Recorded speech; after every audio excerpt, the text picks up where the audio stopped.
This is the easiest and most effective way to farm the exotic class items completely solo.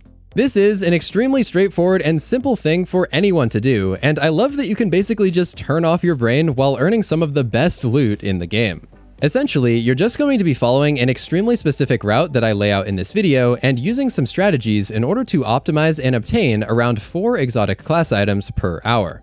This method is very efficient, and it's actually even more efficient than the exotic mission in most cases after the double loot glitch is patched. So this will definitely be a great option for anyone who doesn't want to group up with another player and just run the same exotic mission over and over.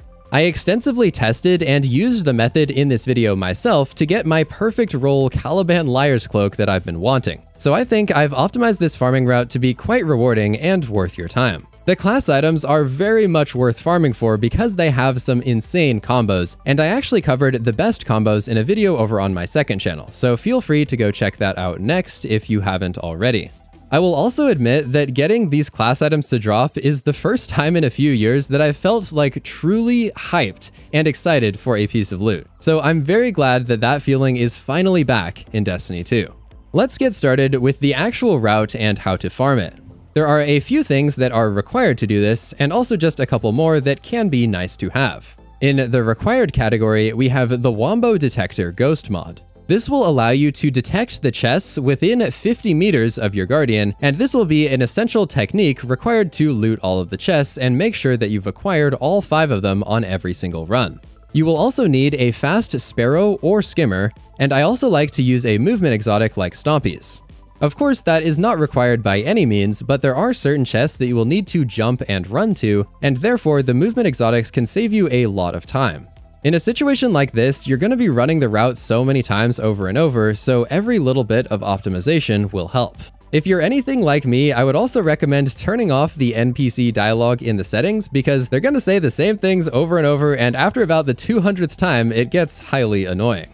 You might also want to bring a sniper, and this is because if you aim down sights, it will actually show you where the distant chests are located, but this really isn't needed, and I will explain why that is in a little bit. So to get things started, the first step is to simply load into the landing in the Pale Heart. You can walk forward a bit, but then there will be this waiting period where you simply have to sit there and do nothing while you wait for the chests to actually spawn into the destination.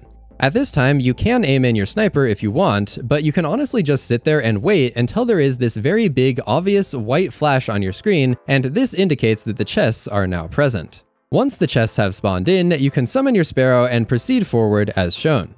There's a very specific route that you need to farm in order to ensure that you will get all 5 of the chests every time, but before I show you that exact route, I also want to play this run where I collected all 5 chests in just 56 seconds.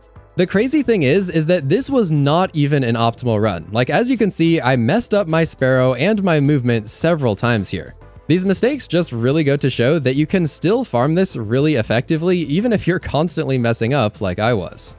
If you do the farm long enough to reach some statistical significance, you'll notice that the class items drop about 1 in every 40 to 50 chests, meaning that there is roughly a 2% drop rate. This information has been crowdsourced from all over the community, and it roughly aligns with what I also experienced myself. Like I mentioned in the intro, once you factor in all of the loading times and all of the other waiting that you need to do, you can expect to gain about 4 exotic drops every hour while using this method. As a disclaimer though, this is 100% random and based on luck, so you could easily go an entire hour without getting a single drop if you're just super unlucky. On the positive side though, even if that does happen to you, this farm is still really good because it will give you a bunch of Pale Heart engrams and Gunsmith engrams, making it so that you'll still be rewarded something for your effort. Alright, so with that now explained, let's cover the exact route to optimize your farming. After you see that flash of light, just drive straight forward and keep an eye out for the chest icons at all times. This platform on the left is a very common spawn point, and they're also sometimes down here below the bridge, and sometimes on this little rock over to the right. After you've cleared those locations, proceed forward this way, there's sometimes a chest over here, and then go across the bridge. It's important to make sure that you don't hit this tree or the rocks in order to optimize your route, so just kind of move like this in order to maintain speed. Once you cross the bridge, head over to the left, and there's often a chest in this cave, and then go forward, and there's sometimes another one in this water to the left over here. The last part is to go forward along this path, check over to the left by this water and the waterfall, and then kind of proceed back to the main spawn location where you originally loaded in. There will sometimes be a final chest that spawns in the center within these caves, but I have a trick so that you don't actually have to go check the caves every single time. The trick relies on the knowledge that there will only be 5 chests total in the area, so if you've already looted 5 on your current run, there is no need to go check the caves. I'm not really sure why this is, but I speak from experience when I say that it is hard to remember to count to 5 on every single run, but I promise that this will save you a ton of time in the long run, and I highly recommend it. As soon as you've counted that 5th chest, simply open up your map, head to the left like so, and load back into the landing. You'll of course need to wait 20 seconds again until you see that flash of light on your screen, and then you'll be able to continue with your next farm of the area. You will, however, need to go to orbit occasionally because sometimes the overthrow event will progress to the point where it starts putting up tons of random stuff that blocks your path and creates objectives and stuff, but you can easily just remove all of this by resetting and heading back to orbit. The overthrow event itself can also be a half-decent way to chest farm, so feel free to use that as an alternative if you get bored of just doing the same chests over and over by themselves. The match-made overthrow in particular is pretty optimal and allows you to farm for more engrams, Pathfinder progress, and ergo sum, so this does definitely have a fairly high return on your investment as well. Just be sure that you're still periodically going around the entire area to loot all of the chests, and you'll notice that this is a half-decent method.